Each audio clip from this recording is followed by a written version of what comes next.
ಜೀವನದಲ್ಲಿ ನೊಂದು ಬೆಂದು ಪೂರ್ಣವಾಗಿ ಜೀವನದ ಅನುಭವದ ರಸವನ್ನ ಯಾರು ಹಿಂಡಿ ತಮ್ಮ ಜೀವನವನ್ನ ಪಕ್ಕಾ ಮಾಡ್ಕೊಂಡಿರ್ತಾರೋ, ಅನುಭವಿಸ್ತರಿರ್ತಾರೋ, ಅವರು ತನ್ನ ಮುಂದಿನ ಪೀಳಿಗೆಯವರಿಗೆ ಈ ಒಂದು ಶಿಕ್ಷಣವನ್ನ ನೀಡುತ್ತಾರೆ ತಮ್ಮ ಅನುಭವದ ಆಧಾರದ ಮೇಲೆ. ಜೀವನದಲ್ಲಿ ಬದುಕಬೇಕಾದ್ರೆ ನಾವು ಈ ದಿನ ಈ ಕ್ಷಣದಲ್ಲೇ ನಾವು ಬದುಕಬೇಕು. ಆಗ ಮಾತ್ರ ನಮಗೆ ಆ ಜೀವನದ ಪೂರ್ಣವಾಗಿರುವಂತಹ ರಸವನ್ನ ನಮ್ಮದನ್ನಾಗಿ ಮಾಡಿಕೊಳ್ಳಿಕ್ಕೆ ಸಾಧ್ಯ ಅಂತ. ಆದರೆ ನಾವು ನಮ್ಮೊಳಗಡೆನೆ ಈ ಒಂದು ಪ್ರಶ್ನೆಯನ್ನ ಕೇಳಿದಾಗ ನಿಜವಾಗಿಯೂ ನಾವು ನಮ್ಮ ಈ ಒಂದು ಜೀವನದಲ್ಲಿ ಪೂರ್ಣ ರೂಪವಾಗಿ ನಾವು ಬದುಕ್ತಾ ಇದ್ದೀವ? ಜೀವನದ ಪ್ರತಿಯೊಂದು ಕ್ಷಣವನ್ನ ನಾವು ಅನುಭವಿಸ್ತಾ ಇದ್ದೀವ? ಪ್ರತಿಯೊಂದು ನಿಮಿಷವನ್ನ ನಾವು ಸಫಲ ಮಾಡ್ತಾ ಇದ್ದೀವ? ಯಾವುದೇ ನಿಮಿಷ ನಮ್ಮಿಂದ ಬಿಟ್ಟೋಗ್ತಾ ಇಲ್ವಾ ಅಥವಾ ಕೈ ಜಾರಿ ಹೋಗ್ತಾ ಇಲ್ವಾ ಅಂತ ಒಂದು ಪ್ರಶ್ನೆ ನಮ್ಮೊಳಗಡೆ ಕೇಳಿದಾಗ ನಮ್ಮ ಮುಂದೆ ದೊಡ್ಡ ಒಂದು ಪ್ರಶ್ನೆ ಚಿಹ್ನೆ ಬರುತ್ತೆ. ಏಕೆಂದ್ರೆ ಈ ಒಂದು ಪ್ರಶ್ನೆ ಒಳಗಡೆ ಈ ಒಂದು ಯಾವ್ದೊಂದು ಕ್ವಶನ್ ಇದೆ, ಅದರೊಳಗಡೆ ಇನ್ನೊಂದು ಕ್ವಶನ್ ಅಡಕವಾಗಿರುತ್ತೆ. ನಿಜವಾಗಿಯೂ ನಾನು ಸಂತುಷ್ಟನಾಗಿದ್ದೀನ? ನಮ್ಮ ಜೀವನದಲ್ಲಿ ಪ್ರತಿಯೊಬ್ಬರು ಕೇಳಿದಾಗ ನಮಗೆ ಏನು ಉತ್ತರ ಬರ್ಬೋದು? ಅಲ್ಲೂ ಒಂದು ಕ್ವಶನ್ ಮಾರ್ಕ್. ಪ್ರತಿಯೊಬ್ಬರೂ ಕೂಡ ಇವತ್ತೇ ಬದುಕಬೇಕು, ಇವತ್ತೇ ನಮ್ಮ ಜೀವನವನ್ನ ಮಾಡಬೇಕು ಅಂತ ನಾವು ಬಯಸ್ತೀವಿ. ಆದರೆ ನಮ್ಮಲ್ಲಿ ಉತ್ತರ ಸಿಕ್ಕೋದೇನು? ಕೆಲವೊಮ್ಮೆ ನಾವು ಪಾಸ್ಟ್ ಅಲ್ಲೇ ಬದುಕ್ತಾ ಇರ್ತೀವಿ. ಕೆಲವೊಬ್ರು ನಾಳೆಯ ಸ್ವಪ್ನದಲ್ಲೇ ಮುಳುಗಿರ್ತಾರೆ, ಕನಸು ಕಾಣ್ತಾ ಇರ್ತಾರೆ. ಇವತ್ತಿಲ್ಲ ಅಂದ್ರೆ ನಾಳೆ ಸರಿ ಹೋಗುತ್ತೆ, ಇವತ್ತು ಖುಷಿ ಇಲ್ಲ ಅಂದ್ರೆ ನಾಳೆ ಆದ್ರೂ ನಮಗೆ ಒಳ್ಳೆ ಕಾಲ ಬರುತ್ತೆ, ಇವತ್ತು ಇಲ್ಲ ಅಂದ್ರೆ ನಾಳೆ ನಮಗಲ್ಲಿ ಎಲ್ಲವೂ ಸಿಗುತ್ತೆ, ಎಲ್ಲ ವಿಜಯವೂ ನಮಗಾಗುತ್ತೆ. ಆ ಒಂದು ಕನಸು ಕಾಣುತ್ತಾ ಬದುಕ್ತಾ ಇರ್ತಾರೆ. ಆದ್ರೆ ನಾವು ಯಾವಾಗ್ಲೂ ಕೂಡ ಸತ್ಯ ಏನಿದೆ, ರಿಯಾಲಿಟಿ ಏನಿದೆ, ಅದರಿಂದ ಯಾವಾಗ್ಲೂ ಕೂಡ ದೂರನೇ ಇರ್ತೀವಿ.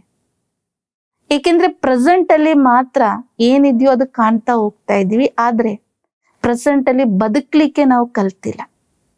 ಪ್ರೆಸೆಂಟ್ ಅಲ್ಲಿ ಇದ್ದುಕೊಂಡು, ವರ್ತಮಾನದಲ್ಲಿ ಇದ್ದುಕೊಂಡು ನಾವು ಪಾಸ್ಟ್ ಬಗ್ಗೆ ಯೋಚನೆ ಮಾಡ್ತಾ ಇರ್ತೀವಿ. ಏನೆಲ್ಲ ನಷ್ಟ ಆಗಿದೆ ಅದ್ರ ಬಗ್ಗೆ ಯೋಚನೆ ಮಾಡ್ತಾ ಇರ್ತೀವಿ. ಅದ್ರ ಯೋಚನೆಯಲ್ಲಿ ಇವತ್ತು ನಾವು ಬದುಕ್ತಾ ಇರ್ತೀವಿ. ಇಲ್ಲ ಅಂದ್ರೆ ನಾವು ಯಾವತ್ತೂ ಕೂಡ ಪ್ರೆಡಿಕ್ಷನ್ ಮಾಡಕ್ಕೆ ಆಗಲ್ಲ ಅಂತ ಒಂದು ನಾಳೆಯ ಬಗ್ಗೆ ನಾವು ಕನಸು ಕಾಣ್ತಾ ಇರ್ತೀವಿ.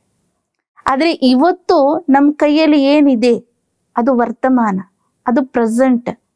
ಈ ಕ್ಷಣ ಕಳೆದು ಹೋದ್ರೆ ಅದು ಕಳೆದು ಹೋಗಿ ಪಾಸ್ಟ್ ಆಗುತ್ತೆ. ನಾವು ಇವತ್ತು ಎಂಬುದು 24 hours ಅಂತ ತಿಳ್ಕೊಂಡಿರ್ತೀವಿ. ಆದ್ರೆ ಇವತ್ತು ಎಂಬುದು ಈಗ ಮಾತ್ರ ನಮ್ಮ ಕೈಯಲ್ಲಿರುವಂಥದ್ದು. ಪ್ರತಿಯೊಂದು ನಿಮಿಷನೂ ಕೂಡ ಕಳೀತಾ ಹೋಗುತ್ತೆ, ಅದು ಪಾಸ್ಟ್ ಆಗ್ತಾ ಹೋಗುತ್ತೆ. ಏನ್ ಪಾಸ್ಟ್ ಆಗುತ್ತೋ ಅದು ಫ್ಯೂಚರ್ ಅಲ್ಲಿ ನಮ್ಮ ಮುಂದೆನೆ ಬಂದು ನಿಲ್ಲುತ್ತೆ. ಅಂದ್ಮೇಲೆ ನಮ್ಮ ಜೀವನದ ಈ ಒಂದೊಂದು ಕ್ಷಣವನ್ನ ನಾವು ಅದನ್ನ ಯೂಟಿಲೈಸ್ ಮಾಡ್ಲಿಕ್ಕೆ ನಾವು ಕಲಿಬೇಕು. ಸಮಯವನ್ನ ವ್ಯರ್ಥ ಮಾಡ್ಲಿಕ್ಕೆಲ್ಲ, ಸಮಯವನ್ನ ಹೇಗೆ ನಾವು ಸದುಪಯೋಗ ಮಾಡ್ಕೋಬೇಕು ಎಂಬುದ್ರ ಬಗ್ಗೆ ನಮಗೆ ಯಾವಾಗ್ಲೂ ಕೂಡ ಗಮನ ಇರಬೇಕು. ಯಾವಾಗ್ಲೂ ಕೂಡ ಆ ಒಂದು ಜ್ಞಾನ, ಅರಿವು ನಮ್ಮಲ್ಲಿ ಇರಬೇಕು. ಏಕೆಂದ್ರೆ ನಾವು ತಿಳ್ಕೊಂಡಿರ್ತೀವಿ ಏನು ಮುಂದೆ ಬರುತ್ತೋ ಅದು ಆಕಾಶದಿಂದ ಡೈರೆಕ್ಟ್ ಕೆಳಗೆ ಬರುತ್ತೆ ಅಥವಾ ಬೇರೆ ಯಾವುದೋ ರೂಟ್ ಇಂದ ಅದು ಬರುತ್ತೆ. ಅಲ್ಲ, ನಾವು ನಾಳೆ ಎಂಬುದನ್ನ ನಾವೇ ಕ್ರಿಯೇಟ್ ಮಾಡುವಂಥದ್ದು. ಸಮಯವನ್ನ ಯಾವುದು ಚಾನ್ಸ್ ಇದೆಯೋ ಅದನ್ನ ನಾವೇ ಕ್ರಿಯೇಟ್ ಮಾಡುವಂಥದ್ದು. ಅದರಿಂದ I am the creator of every second and every time and the destiny. ನಾವೇ ಅದಕ್ಕೆ ಕಾರಣಭೂತರು.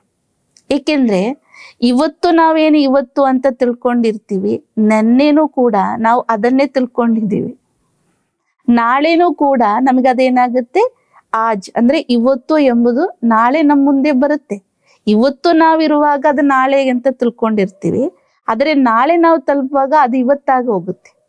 ಇವತ್ತೇನಾಗುತ್ತೆ, ಅದು ಪಾಸ್ಟಿಗೆ ಹೋಗುತ್ತೆ. ಅಂದ್ಮೇಲೆ ಪಾಸ್ಟ್, ಪ್ರೆಸೆಂಟ್, ಫ್ಯೂಚರ್ ಎಂಬುದನ್ನ ನಾವು ಕ್ಲಿಯರ್ ಆಗಿ ಅರ್ಥ ಮಾಡ್ಕೊಂಡಿರ್ಬೇಕು. ಏಕೆಂದ್ರೆ ಇದೆಲ್ಲರದ್ದು ಕ್ರಿಯೇಟರ್ ಯಾರು? ನಾನೇ. ಅಂದ್ಮೇಲೆ ಆಜ್ ಅಂದ್ರೆ ವರ್ತಮಾನ ಏನಿದೆ, ಪ್ರೆಸೆಂಟ್ ಏನಿದೆ, ಈ ಪ್ರೆಸೆಂಟ್ ಇಂದ ನಾವ್ ಏನ್ ಪ್ರೆಸೆಂಟ್ ಅಲ್ಲಿ ಏನೆಲ್ಲ ಮಾಡ್ತಿದ್ದೀವೋ, ಯಾವೆಲ್ಲ ಕ್ಷಣಗಳನ್ನ ನಾವು ಸದುಪಯೋಗ ಮಾಡ್ಕೊಂಡಿದೀವಿ, ಯಾವುದನ್ನೆಲ್ಲ ನಾವು ಲೇಸಿಯಾಗಿ ಅದನ್ನ ನಾವು ಅಲಕ್ಷ್ಯವಾಗಿ ಅದನ್ನ ಆ ಟೈಮ್ ಅನ್ನ ನಾವು ಕಳ್ಕೊಂಡಿದ್ದೀವಿ, ಅದರದ್ದು ಪ್ರತಿಫಲವಾಗಿ ಇದೆಲ್ಲ ಪಾಸ್ಟ್ ಆಗಿ ಹೋಗುತ್ತೆ. ಪಾಸ್ಟ್ ಮತ್ತೆ ಏನಾಗುತ್ತೆ, ಎಲ್ಲವೂ ಕೂಡ ಕ್ಯಾಲ್ಕುಲೇಟ್ ಮಾಡಿ ಅದು ನಮ್ಮ ಮುಂದೆ ಬಂದು ನಿಂತು ಫ್ಯೂಚರ್ ಆಗಿ ಬರುತ್ತೆ. ಅಂದ್ರೆ ಅದು ಫ್ಯೂಚರ್ ಆಗಿ ನಮ್ಮ ಮುಂದೆ ಬಂದಾಗ ಆ ಒಂದು ಸಮಯದಲ್ಲಿ ನಮಗೆ ರಿಯಲೈಸೇಷನ್ ಬರುತ್ತೆ, ನಾವು ನೆನ್ನೆ ಅಂದ್ರೆ ಯಾವುದು ಪಾಸ್ಟ್ ಇತ್ತು, ಪಾಸ್ಟ್ ಸೆಕೆಂಡ್ ಇತ್ತು, ಪಾಸ್ಟ್ ನಮಗೆ ಚಾನ್ಸ್ಗಳಿತ್ತು, ಆ ಒಂದು ಟೈಮಲ್ಲಿ ನಾನು ಯಾವುದಕ್ಕೆ ಗಮನ ಕೊಡಬೇಕು, ಯಾವ ಸಮಯವನ್ನ ನಾವು ವ್ಯರ್ಥ ಮಾಡದೆ ಸಮರ್ಥವಾಗಿ ಅದನ್ನ ಸದುಪಯೋಗ ಮಾಡ್ಕೋಬೇಕು, ಅಂತ ನಿಮಿಷದಲ್ಲಿ ನಾನು ಯಾವುದನ್ನು ಯೋಚನೆ ಮಾಡದೆ ಎಲ್ಲವನ್ನು ಕಾಲ ಕಳೆದೆ ಸುಮ್ಮನೆ ನಾಳೆಗೆ ನಾಳೆಗೆ ನಾಳೆಗೆ ಅಂತ ದೂಡ್ತಾ ಇದ್ದೀವಿ.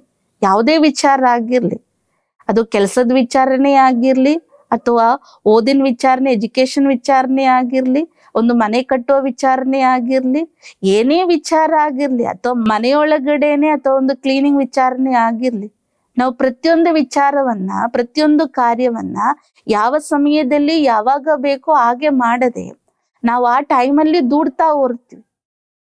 ಇವತ್ತು ನನಗೆ ಸುಖ ಇಲ್ಲದಿದ್ರೂ ಪರವಾಗಿಲ್ಲ, ನಾಳೆ ಸರಿ ಹೋಗುತ್ತೆ, ನಾಳೆ ನನಗೆ ಎಲ್ಲ ಸುಖ ಬಂದು ಸೇರುತ್ತೆ, ನಾವ್ ಎಲ್ಲದ್ರಲ್ಲೂ ನಾಳೆಗೆ ನೋಡೋಣ ಅಂತ ಇದ್ದಾಗ, ನಾಳೆ ಏನಿದೆಯೋ ಅದು ಇವತ್ತು ನಾನು ಏನ್ ಮಾಡಿದ್ನೋ ಅದರದೇ ನಾಳೆ ಮುಂದೆ ನಮ್ಗೆ ಬರುವಂಥದ್ದು ಎಂಬುದು ನಮ್ಗೆ ಗೊತ್ತೇ ಇರಲ್ಲ. ಕೆಲವಾರು ಬಾರಿ ನಾವು ಭಗವಂತನಿಗೆ ದೂರ ಆಗ್ತೀವಿ. ನಿನ್ನಿಂದ ಇದಾಗಿದ್ದು, ನಿನ್ನಿಂದ ಆಗಿದ್ದು, ಇದ್ಯಾಕೆ ನೀನ್ ಹಿಂಗ್ ಮಾಡದೆ ಅಂತ ನಾವು ಅವ್ರ ಮೇಲೆ ದೂರ ಆಗ್ತೀವಿ. ಆದ್ರೆ ಮಾಡಿರೋ ಕರ್ಮ ಯಾರ್ದು? ನಮ್ದೆ. ಅದರಿಂದ ಯಾವಾಗ್ಲೂ ಕೂಡ ಯೋಚನೆ ಮಾಡಿ, ನಾಳೆ ಎಂಬುದು ನಂದೇ ಕ್ರಿಯೇಷನ್ ಅಂತ. ನಾನು ಏನ್ ಬಯಸ್ತೀನೋ ಅದು ನಾನು ಇವತ್ತು ಅನುಭವ ಮಾಡಿದ್ರೇನೆ ನಾಳೆ ನಮಗೆ ನನ್ನ ಮುಂದೆ ಸಿಗುವಂಥದ್ದು. ಉದಾಹರಣವಾಗಿ ಹೇಳ್ತೀನಿ, ಪ್ರಕೃತಿಯಲ್ಲಿ ಮನುಷ್ಯನ ಏನೇ ಪ್ರಶ್ನೆಗಳು, ಸಮಸ್ಯೆಗಳಿದೆ, ಅದಕ್ಕೆಲ್ಲವೂ ಕೂಡ ಪ್ರಕೃತಿ ನಮಗೆ ಉತ್ತರ ಕೊಡುತ್ತೆ. ಉದಾಹರಣವಾಗಿ ನಾನು ಹೇಳ್ತೀನಿ, ಹೇಗೆ ಗುಲಾಬಿ ಹೂ ಎಲ್ಲರಿಗೂ ಕೂಡ ಇಷ್ಟನೇ, ಅದರದ್ದು ಬಣ್ಣ ಆಗ್ಲಿ, ಅದರದ್ದು ಆ ಒಂದು ಸೌಂದರ್ಯವಾಗ್ಲಿ, ಅದರದ್ದು ಸುಗಂಧ ಆಗ್ಲಿ ಪ್ರತಿಯೊಬ್ಬರಿಗೂ ಇಷ್ಟನೇ. ಆದ್ರೆ ಈ ಒಂದು ಹೂ ಅರಳುವುದಕ್ಕಿಂತ ಮುಂಚೆ ಅದು ಮೊದಲು ಮೊಗ್ಗಾಗಿರ್ಬೇಕಾಗತ್ತೆ ಅಲ್ವೇ? ಇವತ್ತು ಮೊಗ್ಗಾದ್ರನೆ ನಾಳೆಗೆ ಅದೇನಾಗತ್ತೆ, ಅರಳುತ್ತೆ. ಇವತ್ತು ಮೊಗ್ಗಾಗದೇ ಇದ್ರೆ ನಾಳೆ ಅದು ಅರಳದೇ ಇಲ್ಲ. ಹಾಗೇನೆ ನಮ್ಮ ಜೀವನದಲ್ಲೂ ಪ್ರತಿಯೊಂದು ಕ್ಷಣದಲ್ಲಿ ನಾನು ಏನ್ ಮಾಡಿಟ್ಟಿರ್ತೀನೋ ಅದೇನೆ ನನಗೆ ನಾಳೆ ಸಿಗುವಂಥದ್ದು. ಇವತ್ತು ನಾನು ಪೂರ್ಣವಾಗಿ ನಾನು ಅಲಸ್ಯವಾಗಿ, ಅಲಕ್ಷ್ಯವಾಗಿ, ಲೇಜಿ ಆಗಿದ್ರೆ ನಾಳೆನೂ ಕೂಡ ಅದೇ ಕಂಟಿನ್ಯೂ ಆಗುತ್ತೆ. ಅದರಿಂದ ನಾಳೆ ನಾನು ಏನ್ ಬಯಸ್ತೀನೋ ಅದನ್ನೇ ಇವತ್ತೇ ಶುರು ಮಾಡ್ಬೇಕಾಗತ್ತೆ. ಆದ್ರಿಂದ ಫ್ಯೂಚರ್ ನಾವೇನ್ ಬಯಸ್ತೀವಿ ಅದು ನಾನೇ ಕ್ರಿಯೇಟ್ ಮಾಡುವಂಥದ್ದು, ಇದು ಬೇರೆಲ್ಲಿಂದನೋ ಬರೋದಲ್ಲ ಎಂಬುದು ಪಕ್ಕಾ ನಮ್ಮೊಳಗಡೆ ಆ ಒಂದು ಪ್ರಜ್ಞೆ ಇರಬೇಕು. ಆಗ ಪ್ರತಿಯೊಂದು ಕ್ಷಣವನ್ನ ನಾವು ತುಂಬಾ ವ್ಯಾಲ್ಯೂಬಲ್ ಆಗಿ ಕಂಡುಕೊಂಡು ಆ ಒಂದು ಪ್ರತಿಯೊಂದು ನಿಮಿಷವನ್ನ ನಾವು ಸಾರ್ಥಕವಾಗಿ ಉಪಯೋಗಿಸಿ ನಮ್ಮ ಜೀವನವನ್ನ ಸಾರ್ಥಕವನ್ನಾಗಿ ಮಾಡ್ಬೇಕು.